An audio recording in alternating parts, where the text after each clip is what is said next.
Hello dear student, तो कैसे आप लोग? उम्मीद करता हूँ अच्छे होंगे और मस्त होंगे। आपका स्वागत है अपने यूट्यूब चैनल में। दोस्तों आज का वीडियो बहुत शानदार और गजब और मजेदार होने वाला है। क्या देखिए, इसमें आप सीखने वाले हो माध्य, माध्य का बहुलक यानी कि मीड, मीडियन, मॉड, रेंज, सब कुछ सीखने वाले हो आप इसमें। एक ही वीडियो में सारा मैटर खत्म। ठीक है दोस्तों, सांख्यिकी पूरी खत्म हो जाएगी आपकी। तो कैसे करना है? वीडियो को लाइक करके अपने चैनल पर सब्सक्राइब कर लीजिए, जिससे आपको मेरा सारे नोटिफिकेशन तुरंत मिल जाएगा। ठीक है दोस्तों, और इस वीडियो को अपने दोस्तों के साथ शेयर नहीं किया तो शेयर कीजिए। ठीक है, और अपने दोस्तों के साथ शेयर कर दिया है तो पेन कॉपी लेके बैठ जाइए और इस वीडियो को आराम से बिल्कुल बिंदास तरीके से देखना है और समझना है। ठीक है, तो वीडियो को बिल्कुल स्किप नहीं करना है और आराम आराम से जो मैं कह रहा हूं वो आप लिखते जाइए और समझते जाइए। ठीक है, तो देखिए पहला टॉपिक है आपका माध्य। तो माध्य को आप सभी जानते हो कि मीन कहते हैं, और इसको हिंदी में अब कभी कभी आप क्या कर लेते हो, एवरेज के नाम से जानते हो, यानी कि औसत के नाम से। और औसत का नाम आ जाता है तो क्या करते हैं हम, राशियों का योग बटे राशियों की संख्या लिख लेते हैं। यानी कि राशियों का योग, इनका पहले हमको योग कर लेना है, बटे क्या कर लेते हैं, कितनी संख्या है उनको जोड़कर उसमें भाग दे देते हैं। तो देखिए इसका मैं जोड़ कर लेता हूं, यानी कि तीन कितने हैं इसमें देखिए पहले,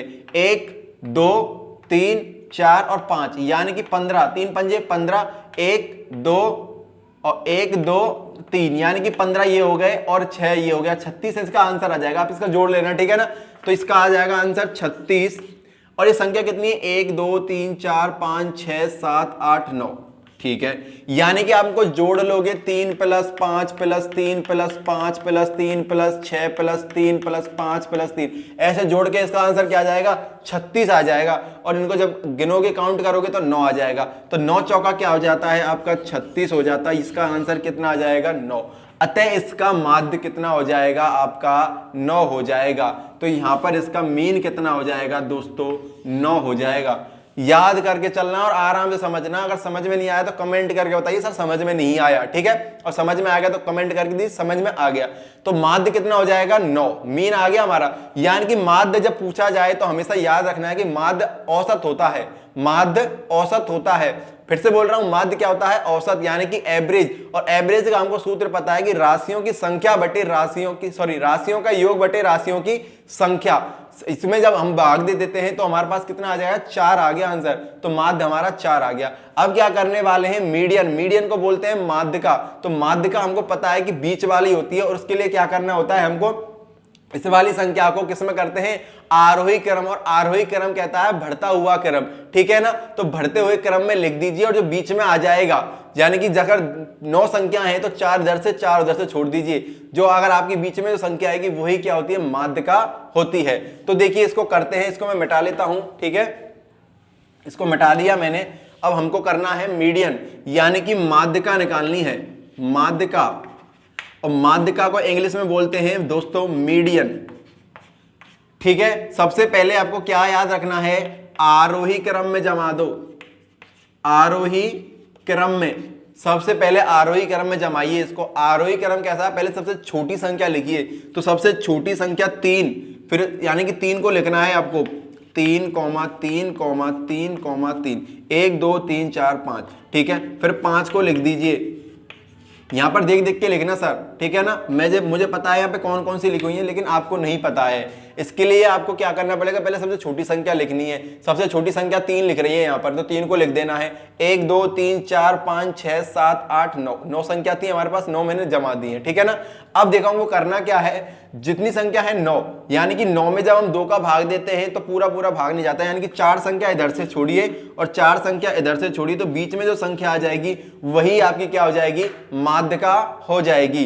ठीक है, यानी कि माध्यिका कितनी हो जाएगी आपकी, 3 आ जाएगी माध्यिका। ठीक है, या आप इसको लिख सकते हो बीच वाली माध्यिका होती है। कब होती है, जब सम संख्या हो। सम संख्या होंगी तो बीच वाली क्या हो जाएगी आपकी, माध्यिका हो जाएगी। बीच वाली कब, विषम संख्या होगी तब। इसको पॉइंट कर लेना भाई, नोट कर लो इसको बात को, कि विषम संख्या अगर मिल जाएगी तो बीच वाली ही क्या आ जाएगी, हमारी माध्यिका हो जाएगी। लेकिन उसको पहले किसमें जमाना पड़ेगा, आरोही क्रम में जमाना पड़ेगा। ठीक है, तो माध्यिका आपको समझ में आ गई होगी। इसका आंसर कितना आ गया दोस्तों, अब 3 आ चुका है। ठीक है, अब हमको क्या करना है, याद, बहुलक। ठीक है, तो बहुलक को इंग्लिश में क्या बोलते हैं, मॉड। तो मॉड निकालेंगे अब। ठीक है, तो मॉड निकालते हैं भाई। चलिए यहां पे लिख लेता हूं मैं बहुलक, और बहुलक को इंग्लिश में बोलते हैं मॉड। ठीक है। तो बहुलक क्या कहता है, जो जितनी बार आता है वही बहुलक कहलाता है। ठीक है, मैं यहां पे लिख देता हूं आपके लिए, सबसे ज्यादा बार आने वाली संख्या, सबसे ज्यादा बार आने वाली संख्या ही बहुलक होती है, बहुलक होती है। या अगर ऐसे नहीं पता चल रहा है तो इसका सूत्र क्या होता है, बहुलक बराबर 3 माध्य का, यानी कि 3 गुणा, यहां पे लिख लेते हैं इसको, ठीक है, 3 गुणा माध्य का माइनस 2 गुणा माध्य। ये किसका सूत्र हो जाता है, मॉड का, यानी कि बहुलक का क्या हो जाता है, ये सूत्र हो जाता है। यदि आपको माध्य का दे रखी है और माध्य दे रखा है और आपको बहुलक पूछा है तो आप इसमें सूत्र में लगाइए माध्य और माध्यिका का निकाल के, नहीं तुरंत क्या निकल के आ जाएगा, आपका बहुलक निकल के आ जाएगा। ठीक है, देखिए दोस्तों, जब हमने इसको इसमें जमाया था, आरोही क्रम में जमाया था, तो आरोही क्रम में जो हमारा सबसे ज्यादा बार आता है, और सबसे ज्यादा हम तो ऐसे ही पता कर लेंगे सर कि कौन सबसे ज्यादा आ रहा है, तो सर इसमें हमको पता चल रहा है कि 3 सबसे ज्यादा आ रहा है, तो इसका बहुलक क्या हो जाएगा दोस्तों, 3 हो जाएगा। सबसे ज्यादा देखा गया है कि माध्यिका और बहुलक एक जैसे मतलब समान से आ जाते हैं कभी कभी, ठीक है ना, जैसे कि हमारे आ गए ना माध्यिका और बहुलक बराबर बराबर से आ चुके हैं। ठीक है, तो हमारा बहुलक कितना आ गया दोस्तों, 3, यानी कि सबसे ज्यादा बार आने वाली संख्या ही बहुलक कहलाती है। या इसका सूत्र भी होता है 3 गुणा माध्यिका माइनस 2 माध्य। लेकिन ये कब निकालना है, जब आपको माध्य और माध्यिका दे रखे और बहुलक पूछा हुआ है। ठीक है, तो ये हो गए हमारे माध्य माध्यिका बहुलक। उम्मीद करता हूं आपको समझ में आया होगा। अब निकालते हैं परिसर, यानी कि रेंज, और रेंज कहता है अंतर। ठीक है, परिसर इसको बोलते हैं रेंज।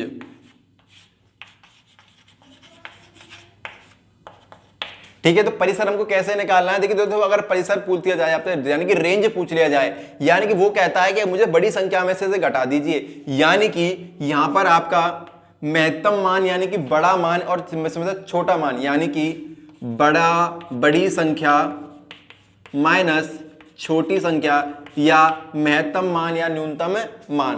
मैं आपसे लिए सीधा सीधा लिख रहा हूं कि बड़ी संख्या में से छोटी संख्या घटा दीजिए। आपको यहाँ पे बड़ी संख्या 6 दिखाई दे रही है, माइनस छोटी संख्या आपको यहाँ पे 3 दिखाई दे रही है, यानी कि इसका आंसर सर कितना आ जाएगा, 3 आ जाएगा। ये इसका सूत्र हो जाता है भाई, परिसर यानी कि रेंज का क्या हो जाएगा, सूत्र। यानी कि बड़ी संख्या में से छोटी संख्या घटा दीजिए, आपका क्या निकल के आ जाएगा, परिसर निकल के आ जाएगा। सर ये तो लगातार आ रहे हैं और हमें मजा भी आ रहा है वीडियो में देखने के लिए, तो हमको कुछ नहीं करना है, परिसर आ जाए तो बड़ी संख्या में से घटा देना छोटी संख्या को। बड़ी संख्या 6 थी, छोटी संख्या यहां पर हमको कुछ नहीं दिख रही, 3 दिख रही है, तो 3 घटा दिया हमने, तो परिसर निकल के आ गया। अब करते हैं विचरण गुणांक। उससे पहले हमको देखिए दोस्तों, विचरण आना चाहिए कि विचरण होता क्या है, यानी कि विचरण कई बार हमको देखिए प्रसार भी पूछ लिया जाता है। ठीक है, तो मैं यहां पर मिटा देता हूं पहले इसको।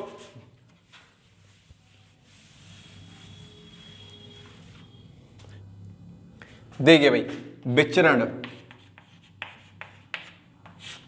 या प्रसरण या प्रसार, ये सीखना चाहिए भाई। ठीक है, अपने इसको इंग्लिश में बोल देते हैं आप वेरिएंस। ठीक है, इसको इंग्लिश में वेरिएंस बोलते हैं। मैं इसलिए बता रहा हूं क्योंकि हमारे पास यूट्यूब जो है सभी विद्यार्थी देखते हैं, इंग्लिश वाले भी होते हैं, हिंदी मीडियम वाले भी होते हैं, और हमारे राजस्थान के भी होते हैं, यूपी के भी होते हैं, हरियाणा के भी होते हैं, सब तरीके के होते हैं बच्चे जो यहाँ पर हमारे वीडियो देखने आते हैं, इसलिए मैं सब कुछ लेके चलता हूँ। ठीक है, तो वेरिएंस कैसे निकालते हैं, देखिए हम अगर देसी भाषा में बोलें तो जब वेरिएंस आ जाता है तो अंतर की बात कर लेता है, यानी कि अंतर कैसे निकालेंगे, जैसे कि माध्य में से अंतर देखना है इस वाली संख्या का, तो देखिए कैसे करेंगे भाई, माध्य है और ये अंतर निकालना है। यानी कि सबसे पहली संख्या लेके चलता हूं मैं, यहाँ लिख देता हूं इनके ऊपर 9। ठीक है, यानी कि 9 में से संख्या को घटाइए। अगर संख्या छोटी है तो घटा लेते हैं, अगर बड़ी है तब भी घटा लेंगे, लेकिन संख्या पॉजिटिव ही लिखनी है, यानी कि प्लस में ही लिखनी है, माइनस में नहीं लिखनी। अगर यहाँ पे बाई सपोज दैट 11 होता तो यहाँ पर इसका अंतर 2 है, यानी कि 9 में 11 में से 9 घटा लीजिए, 9 में से कोई संख्या घटा लीजिए, बात बराबर ही है। ठीक है ना, समझ गए होंगे आप मेरी बात। तो 9 में से 3 को घटाया मैंने, 6 प्लस, ठीक है, इसको जोड़ना है भाई। ठीक है ना, तो 9 में से 3 को घटाया 6, 9 में से 5 को घटाया 4 प्लस, 9 में से 3 को घटाया 6 प्लस के बाद 9 में से 5 को घटाया 4। ठीक है, 9 में से यहाँ पे 3 को 6, 9 में से 6 घटाया तो 3 प्लस 9 में से 3 को घटाया 6, 9 में से 5 को घटाया 4 और 9 में से फिर 3 को घटाया 6। इनको क्या कर लेना, अब जोड़ना है, लेकिन इसके बटे में क्या आ जाएगा, हमारी जो संख्या कितनी थी 9, इसके नीचे लिख दिया मैंने 9। अब इनको हमको जोड़ लेना है, ठीक है। तो जोड़ते हैं भाई, देखिए 6 और 4 10, 16 20 26 29 और 29 और 6 35, 35 और 10 45 और 45 बटे 9 और 9 पंजे क्या होता है हमारा 45 होता है, ठीक है दोस्तों। फिर से समझा दूंगा मैं आपके लिए कि विचरण कैसे निकालते हैं। विचरण जब आ जाता है तो विचरण का नाम से ही आपको समझ में आ जाना चाहिए कि अंतर विचरण यानी कि अंतर, वेरिएंस, विचरण बात आ जाए या प्रसरण की बात आ जाए या प्रसार की बात आ जाए, तीनों में से कोई सा भी नाम आ जाए, बात एक ही है। तो विचरण यानी कि अंतर, तो अंतर यानी कि कोई संख्या ले हमारे पास माध्य, यानी कि माध्य में से इस वाली संख्या का अंतर निकालना है, माध्य में से इस वाली संख्या का अंतर, माध्य में से इस वाली संख्या का अंतर निकालने। अगर कोई संख्या बड़ी है, जैसे कि यहां पर कोई संख्या होती 13 15 16 17, तब इस संख्या अगर सर हमारे पास माध्य अब 9 है तो कैसे निकालेंगे, तो बेटा इस वाली संख्या में से इसको घटा लीजिए। अगर बड़ी संख्या है, अगर छोटी है तो इसमें से इसको घटा लीजिए, बात वहीं की वहीं है, ठीक है ना। तो दिक्कत आनी नहीं चाहिए। इनको जोड़ लेंगे, जब हमारे अंतर निकाल के इनको जोड़ लिया, संख्या 9 थी तो 9 लिख दिया, इनको जोड़कर 45 आया बटे 9 और 9 पंजे 45। तो ये हमारा विचरण निकल के आ गया है। विचरण, प्रसरण और प्रसार हमको सीखने को मिल गया है। अब क्या करना है, विचरण गुणांक निकालना है। तो विचरण गुणांक निकालते हैं, चलिए भाई, ठीक है। इसको मिटा लेता हूं भाई। देखिए दोस्तों, मानक विचलन सीखना पड़ेगा आपको विचरण गुणांक से पहले, क्योंकि मुझसे ऊपर नीचे लिख के कोई बात नहीं है, लेकिन हमको सीखना क्या पड़ेगा, मानक विचलन, क्योंकि मानक विचलन से यानी कि एसटीडी वही इसका फॉर्मूला होता है, ठीक है ना। तो मानक विचलन का फॉर्मूला क्या होता है आपका, कि उसको बोलते हैं एसटीडी, ठीक है ना। तो एसटीडी क्यों बोलते हैं, देखिए जो हमारा प्रसरण होता है, प्रसरण से हम क्या निकालते हैं, प्रसरण से निकालते हैं मानक विचलन, ठीक है ना।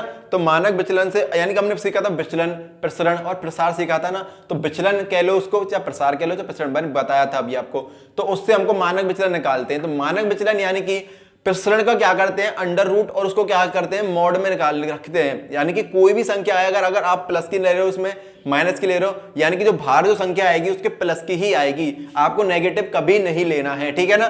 तो देखिए, जैसे कि मैं यहाँ पे कोई संख्या ले लेता हूँ आपके लिए, जैसे कि मैं यहाँ पे कोई संख्या लूंगा, इसका मुझे पता है कि आंसर क्या आया था, विचलन क्या आया था, 5 आया था। जब 45 में 9 का भाग दिया था तो 9 पंजे 45 आया था। अगर यहाँ पर 5 का लोगे तो 5 का अंडर रूट आता है, ठीक है, इसका आंसर ये आएगा।